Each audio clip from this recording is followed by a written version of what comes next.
En PepsiCo, desempeño con propósito significa mantener un crecimiento sustentable al invertir en un futuro más saludable para la gente y para nuestro planeta.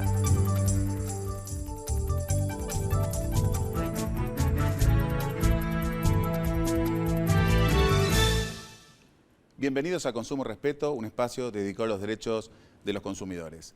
Hoy es un programa verdaderamente especial. Ustedes saben que nos importa no solo que se fortalezcan como consumidores a partir de la posibilidad que tenemos de brindarles herramientas para que a partir del conocimiento de sus prerrogativas puedan ejercerlas en el día a día, es decir, cuando compran a distancia, cuando van a un local comercial, cuando reciben una propuesta. Pero también nos interesa que conozcan cómo funciona el derecho del consumidor, no solo en el país, sino que cuando podemos también en el resto del mundo. Hoy tenemos el enorme privilegio de contar con uno de los grandes profesores de Derecho Civil de Europa, que es el profesor Eugenio Llamas Pombo, a quien invitamos, y él tuvo la enorme deferencia de acercarse a nuestros estudios para conversar acerca de este tema en España y en Europa, es decir, cómo está el consumidor medio, cuáles son los derechos, cómo funcionan los mecanismos que pueden hacer efectivos el cumplimiento de todas esas expectativas que muchas veces las leyes nos proponen. Así que, sin más, vamos a conversar sobre temas varios. No voy a dejar de invitarlos, como lo hacemos semanalmente, a visitar nuestros sitios de internet, tanto nuestro espacio en Facebook, Consumo Respeto, como nuestro sitio oficial, consumorespeto.com.ar, para que nos acerque propuestas, sugerencias, críticas, en fin, usted ya lo sabe, para que podamos mejorar nuestro espacio semanal. Enseguida estaremos con estos temas.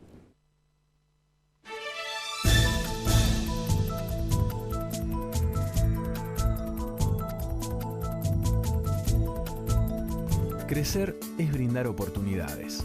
Crecer es motivar el desarrollo de la gente. Crecer es promover la cultura y el deporte. Queremos seguir creciendo junto a vos.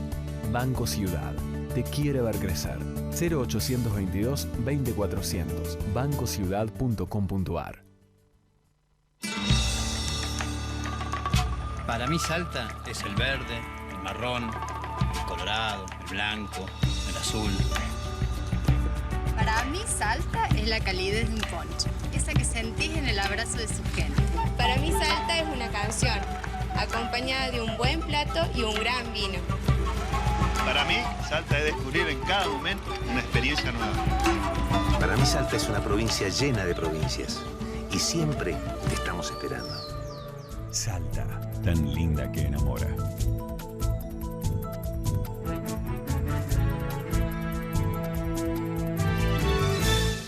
Bienvenido, Eugenio, a nuestro programa. Gracias por acompañarnos. Gracias a vosotros. Bueno, vamos a hacer, nosotros tenemos un ritual que es hacer una presentación formal. Estamos con Eugenio Llamas Pombo, que es doctor en Derecho, catedrático de Derecho Civil de la Universidad de Salamanca, y elegimos arbitrariamente dos antecedentes tuyos porque nos perderíamos todo el programa si contamos tu currículum. Entonces, como preferimos aprovecharte para charlar acerca de estos temas que un poco veníamos anunciando en la introducción, es que nos ceñimos a estos dos aspectos muy relevantes, por cierto, de tu trayectoria. Bueno, la verdad que es un honor tenerte acá en este ámbito, porque además, quizás, bueno, para que la gente se ilustre, digamos, un catedrático de Derecho Civil que nos viene a contar un poco cuál es la experiencia en España y por qué no también en alguna medida en la Unión Europea, y que nos permita a nosotros en Argentina quizás compararnos, en algunos casos para decepcionarnos, en otros casos tal vez para ilusionarnos con que en algunos temas estamos a la altura de las circunstancias, en fin, un poco con esta inquietud. Y bueno, un poco para romper el hielo, como decía un viejo conductor aquí en la Argentina, quería que nos cuentes un poquitito acerca de cómo vos percibís que es el grado de protección que tiene el consumidor europeo o español en particular. Sí, bueno, lo primero que hay que destacar es que, bueno, muy bien lo has enfocado cuando hablas del consumidor europeo y español. Es decir, esa es una de las primeras cuestiones relevantes que hay que tener siempre en cuenta, y es que la defensa de los consumidores y usuarios en toda Europa ha sido una de las banderas de la Unión Europea. Y quizá una de las políticas, de las distintas políticas de la Unión, junto con las políticas agrarias, quizá la protección de los consumidores ha sido una de las políticas más efectivas, más intensas en la historia reciente de la Unión Europea, ¿no? Entonces, España no ha hecho más que ir transponiendo al ordenamiento jurídico español las prescripciones que establecen las distintas directivas europeas. Quizá merezca la pena recordar que el funcionamiento, cómo funciona la legislación europea. La directiva europea establece unos objetivos, unas finalidades que hay que cumplir, y luego es cada Estado miembro de la Unión el que establece los mecanismos para alcanzar esos objetivos, con lo cual las leyes no son todas iguales en los distintos países europeos, pero todas están implementadas para alcanzar unos mismos objetivos. O sea que podría haber algunos matices de protección. Por tanto, hay matices. El más importante es que las directivas establecen siempre finalidades de mínimos. Perfecto. Es decir, establecen un plafón de protección que forzosamente tiene que haber en todos los estados de la Unión. Y luego los estados miembros pueden ir más allá. Sobre esos mínimos pueden establecer una protección incluso mayor que la que establece la directiva en el caso de algunos ordenamientos, como sucede, por ejemplo, en algunos casos muy concretos en la legislación española. O sea que en primer lugar podrías decir que España, o mejor dicho, Europa o la construcción europea en el aspecto de la protección de los consumidores ha sido positiva. Sí, naturalmente, por supuesto, en cuanto a las finalidades. Otra cosa es que no siempre se ha hecho bien, en el sentido de que a mí siempre me ha parecido, por ejemplo, que una de las cuestiones elementales para la defensa de los consumidores es la simplicidad legislativa. Claro. Es decir, es elemental que el consumidor, para estar realmente defendido, tenga un acceso comprensible, fácil a la legislación. Y eso no se ha hecho en Europa, ni menos aún en España. Al contrario, la legislación de consumo, como es una legislación muy dinámica que se va haciendo día a día, pues se ha hecho de una manera un tanto caótica. Y a veces eso introduce elementos de inseguridad jurídica, de confusión legislativa, que no va precisamente en beneficio de los consumidores y usuarios, ¿no? Bueno, vos hace unos años has dirigido una obra muy importante digamos, un comentario muy importante a la ley española de protección de los consumidores, y bueno, me imagino que también parte de tu percepción tiene que ver con ese grado de conocimiento muy cercano con la materia. Sí, la primera ley española de defensa de los consumidores y usuarios es una ley de 1984, que se promulga además no de manera casual, se promulga precisamente como reacción legislativa y del Estado frente a aquella catástrofe que todo el mundo recuerda del envenenamiento masivo por la venta de aceite de colza. Contanos un poquito, igual, porque quizás mucha gente acá en la audiencia de Argentina no conoce. Ese caso fue muy llamativo porque, claro, en aquellos años en España no había prácticamente legislación de defensa de los consumidores y usuarios. Y unos empresarios poco escrupulosos vendían a granel bidones de aceite, de un aceite que lo llamaron aceite de colza. Realmente no era aceite de colza, era un aceite desnaturalizado, un aceite no estaba destinado al consumo humano, y lo vendían a precios muy populares, y hubo mucha gente que lo compraba en los mercados, en la calle, y eso produjo un envenenamiento masivo que fue además tremendo, porque en los primeros compases de la enfermedad no se sabía el origen. Fue todo un problema averiguar de dónde venía. Se habló de los pájaros, se habló de los perros, de los monos, se habló hasta que finalmente se detectó dónde estaba el origen del problema, y bueno, hubo un buen alto número de fallecidos y mucha gente con secuelas muy importantes de salud para toda su vida, ¿no? Entonces, ese caso fue un revulsivo enorme para la sociedad española, en el sentido de decir, esto no puede ser, esto no puede estar así. Hay que recordar que en aquellos momentos España estaba a punto de entrar o entrando en la Unión Europea. Todavía no estaban en vigor todas las directivas europeas, todo el acervo comunitario en materia consumerista, ¿no? Y esa fue la primera ley, que fue una ley muy defectuosa en muchos aspectos, pero por otra parte muy beneficiosa, porque fue el primer gran paso para la implementación de un derecho de consumo en España.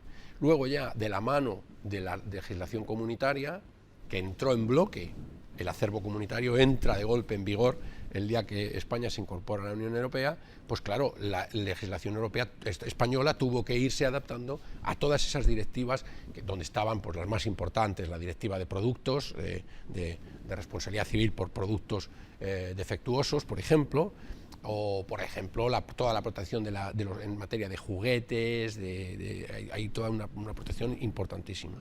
Y luego más adelante han ido viniendo las distintas directivas, la directiva de condiciones generales, la directiva de cláusulas abusivas, 9313, que es del año 1993, y luego otras directivas como la de venta, de garantías en la venta de bienes de consumo. ¿Y vos considerás que, digamos, la manera en que España transpuso esas directivas es satisfactorio? ¿En general están en el piso, digamos, del nivel de protección, o en general se han propuesto...? En algunos aspectos concretos no se quedaron en el piso, sino que fueron más allá. En algunos aspectos, por ejemplo, en materia de condiciones generales y cláusulas abusivas, la legislación española es más protectora que el nivel de protección europeo. Por una razón técnica. En la Unión Europea hay una serie de principios sagrados que son intocables, básicamente el de la libre competencia. Entonces, aquellas disposiciones que en aras de la defensa de los consumidores coartan, cercenan o limitan de alguna manera la libre competencia, no pueden estar en las directivas comunitarias, pero en la legislación interna sí. Claro, podría. De hecho, en el caso de España lo ha hecho. En el caso de España se ha hecho. Entonces, bueno, luego en España ha sido un poco caótica toda la transposición de las directivas, a golpe de directiva, con lo cual desde el punto de vista de la técnica legislativa ha sido bastante deficiente. Hasta que en el año 2007 era un clamor la necesidad de refundir, porque había cientos de disposiciones legales en materia de defensa de los consumidores. En el año 2007 se publicó un texto refundido, que no es un código. Un texto refundido lo que hace es refundir en un solo texto, en una sola norma, todas esas otras normas de consumo que estaban dispersas a lo largo y ancho del ordenamiento jurídico. Bueno, y eso le ha dado, por lo menos, previsibilidad, orden, sí, sistematicidad. Le ha dado cierta sistemática al derecho de consumo. Yo soy muy crítico en cómo se ha hecho ese texto refundido, desde el punto de vista sistemático, desde el punto de vista de la técnica legislativa y de la redacción de los preceptos, que muchas veces son farragosos, mal redactados, con antinomias, es decir, contradicciones. Se podría haber hecho muchísimo mejor, pero bueno, está ahí. O sea, que se vuelve un poco el tema de la complejidad de la normativa para el consumidor. Sí. Y digamos, pareciera que en el plano teórico, por lo menos en el plano normativo, el nivel de protección es aceptable a nivel europeo y español. Por lo menos lo deduzco de lo que decís. Sí, bueno, más que hacer un juicio de valor, porque decir es aceptable o no lo es, pues sería una cuestión muy valorativa, ¿no? No, porque en realidad lo que quiero apuntar es a qué pasa después en la práctica. Claro. Nosotros en Argentina, por lo menos, y a veces en América Latina también, tenemos un gran abismo, ¿no? Una gran disociación entre el plano normativo y el plano de la realidad. Y a veces un poco el ciudadano de pie lo que le importa es eso, ¿no? No, en España sí, en Europa sí ha llegado es decir, el nivel de protección a nivel legislativo, teórico, es bueno, pero con algunas lagunas. Básicamente, todo lo que tiene que ver con los servicios. Es decir, la parte de productos está, digamos, se puede decir que casi prácticamente cerrada. Hay un cierre de todo lo que tiene que ver con los productos al consumidor. La parte de servicios es más deficiente, ahí ha habido más dificultades. En cuanto a la responsabilidad del prestador de servicios, hay una directiva de servicios, pero hay algunas dificultades, ¿no? Y luego se ha intentado un reglamento, que es otro tipo de norma, un reglamento general de la venta, de la compraventa a nivel europeo, que de momento no ha salido adelante y probablemente todo indica que no va a salir, al menos en fechas próximas. Eso a nivel teórico. A nivel práctico, que es por lo que tú me preguntabas también, hombre, con algunas disfunciones y problemas, la verdad es que el grado de aplicación de la legislación es aceptable. Se establecieron una serie de mecanismos desde fechas muy tempranas en España, ya desde la vieja ley del 84 se estableció un sistema arbitral que ha funcionado muy bien, que ha dado muy buenos resultados. Es un sistema arbitral, de arbitraje de consumo, de carácter administrativo, que depende o bien de los ayuntamientos, de los municipios, o bien de las comunidades autónomas, de las regiones. A eso quizás sea una disfunción, porque a veces se solapan unos tribunales arbitrales y otros, y solamente funciona con aquellos empresarios y profesionales que se adhieren al sistema voluntariamente. Al sistema arbitral de consumo. Y ahí se han resuelto miles de reclamaciones. ¿Y eso se ha irradiado bien el territorio español? Sí, eso ha funcionado razonablemente bien. Es decir, cuando el consumidor concretamente tiene un inconveniente con un proveedor, una situación de incumplimiento, es decir, tiene una opción que es el arbitraje de consumo en la medida en que el proveedor esté adherido. Si no estuviera adherido o si el consumidor prefiriese no optar por esa solución, que tiene un mecanismo administrativo.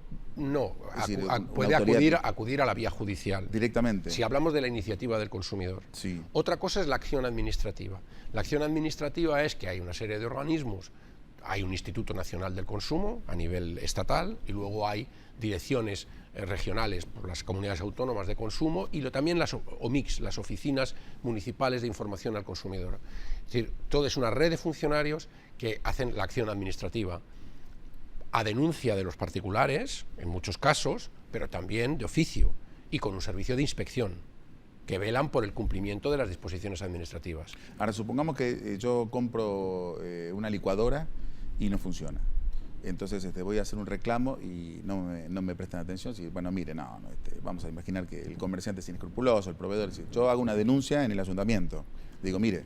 Y el ayuntamiento inmediatamente abre un expediente de inspección, inspecciona a la empresa y si cumpliendo el procedimiento administrativo normal, si se cumplen, si hay un elenco de infracciones y sanciones, si se cumplen las características de la infracción previamente definida en las normas administrativas, impone una sanción a la empresa, una multa, para entenderlo. En ese caso es una multa que va en beneficio del fisco. Pero va en beneficio del fisco. Y el tema de la reparación... En ese ámbito funciona de manera mucho más deficiente. Otra cosa es que, claro, no es la indemnización, pero si, por ejemplo, en el ejemplo que has puesto, la licuadora que no funciona, como la ley de garantías establece obligatoriamente un periodo de garantía de 2 años, por ejemplo, eso fue una directiva europea que ya está incorporada a la legislación española, en ese periodo, si está dentro del periodo de garantía, dentro de los 2 años, el consumidor tiene derecho, dice la ley, o a la reparación del objeto o a la sustitución por otro igual, a opción libre del consumidor. Vamos a suponer que el proveedor, que el empresario, se niega a repararle la licuadora porque dice que no hay piezas, y se niega a la sustitución del objeto. Entonces, la sanción administrativa conlleva un requerimiento por parte de la administración pública para que efectivamente le devuelvan o le entreguen una licuadora nueva. Pero podría contenerlo. Claro, eso sí. Claro, ahí tendría solución. Pero no, claro, porque lo que hace es obligar a cumplir la normativa, pero no establecer indemnizaciones, eso es otra cosa. Ahí sí, a la vía judicial. Claro. Y con respecto al derecho colectivo del consumidor, hace unos años hubo una reforma, ¿no?, en la ley de procedimientos, sí. y se incorporó esta cuestión, y hubo algunos casos, ¿no?, que concretamente... Sí, el año 2000 se promulga la ley de procedimiento civil y el legislador español, audazmente, yo creo, introduce en el ordenamiento español una figura que hasta entonces para nosotros era exótica, que son las acciones colectivas. Y les establece específicamente legitimando a las asociaciones de consumidores y usuarios para el ejercicio de estas acciones colectivas, que se caracterizan, como todos sabemos, por básicamente 2 aspectos. Uno, legitimación, es decir, puede ir a los tribunales una asociación de consumidores en defensa de los intereses o de los derechos de personas, vamos a decir, para entendernos, anónimas. Claro, no de Juan Pérez Cruz, ni de Luis Sánchez Martínez, sino o bien todas aquellas personas que de alguna manera puedan formar una clase, un grupo de personas, por ejemplo, todos los afectados por el cierre de una autopista de peaje durante la tarde del día 24 de diciembre por una nevada. Perfecto. Todas aquellas personas que sin haber sido parte en el pleito, sin haber ido a un abogado, acrediten con su ticket de entrada en la autopista, que estaban en la autopista ese día durante las horas del cierre, se benefician de los efectos de esa sentencia. Perfecto. Se extienden los efectos de la cosa juzgada a personas que no han sido parte del pleito. Esa es una manera, y la otra es la de los intereses difusos, es decir, no las personas perfectamente determinadas o perfectamente determinables, como sucede en el caso de la autopista, sino en defensa de intereses difusos. Todos los ciudadanos de la ciudad de Salamanca que respiran el aire contaminado de una empresa de fertilizantes que emite humos constantemente. Perfecto. Ese es el interés difuso.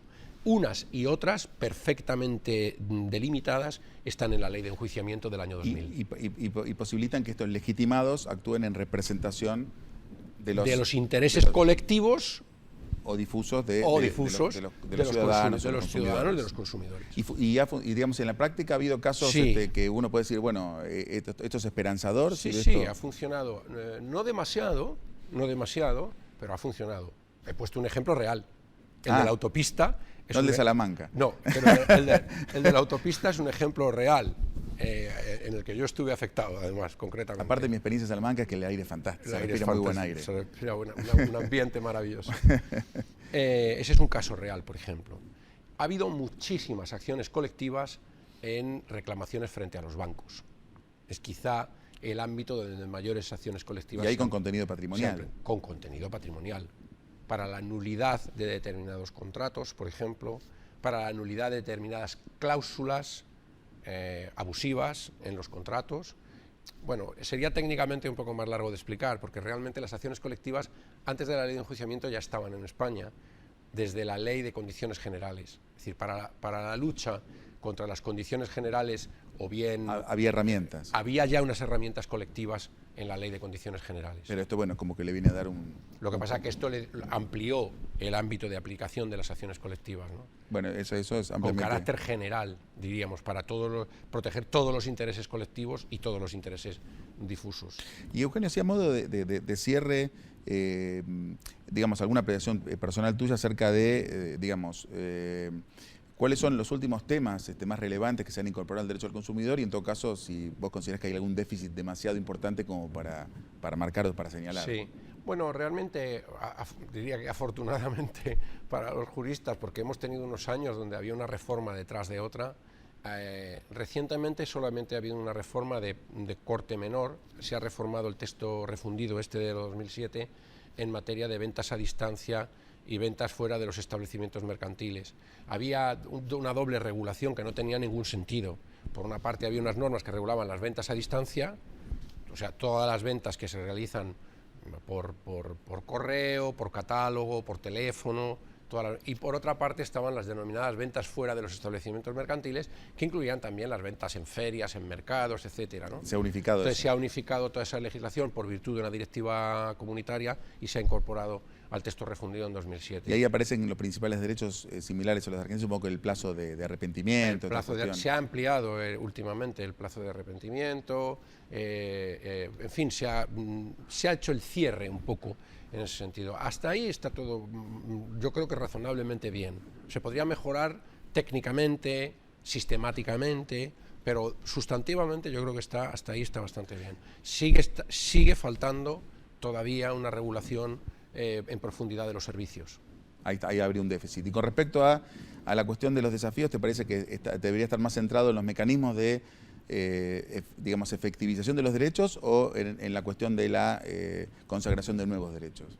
Sí, no, nuevos derechos yo creo que quizá están más o menos, quizá en materia de servicios podría mejorarse la situación, pero lo fundamental, como siempre pasa, es poner los derechos en marcha. Exactamente. Los derechos en efectivos, ¿no?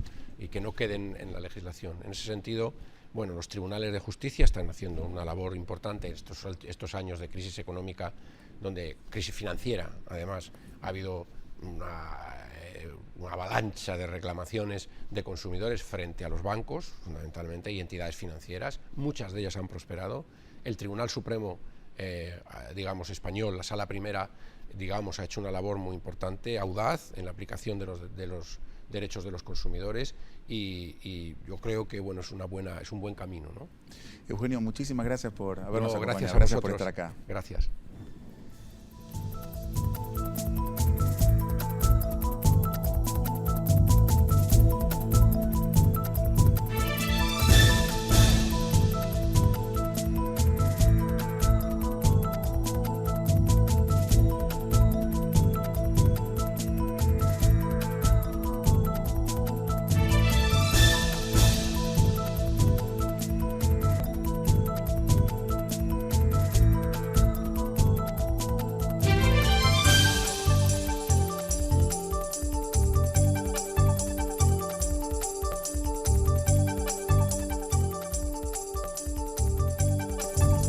En PepsiCo, desempeño con propósito significa mantener un crecimiento sustentable al invertir en un futuro más saludable para la gente y para nuestro planeta. Crecer es brindar oportunidades. Crecer es motivar el desarrollo de la gente. Crecer es promover la cultura y el deporte. Queremos seguir creciendo junto a vos. Banco Ciudad. Te quiere ver crecer. 0822 20400. bancociudad.com.ar. Para mí Salta es el verde, el marrón, el colorado, el blanco, el azul. Para mí Salta es la calidez de un poncho, esa que sentís en el abrazo de su gente. Para mí Salta es una canción, acompañada de un buen plato y un gran vino. Para mí, Salta es descubrir en cada momento una experiencia nueva. Para mí Salta es una provincia llena de provincias y siempre te estamos esperando. Salta, tan linda que enamora.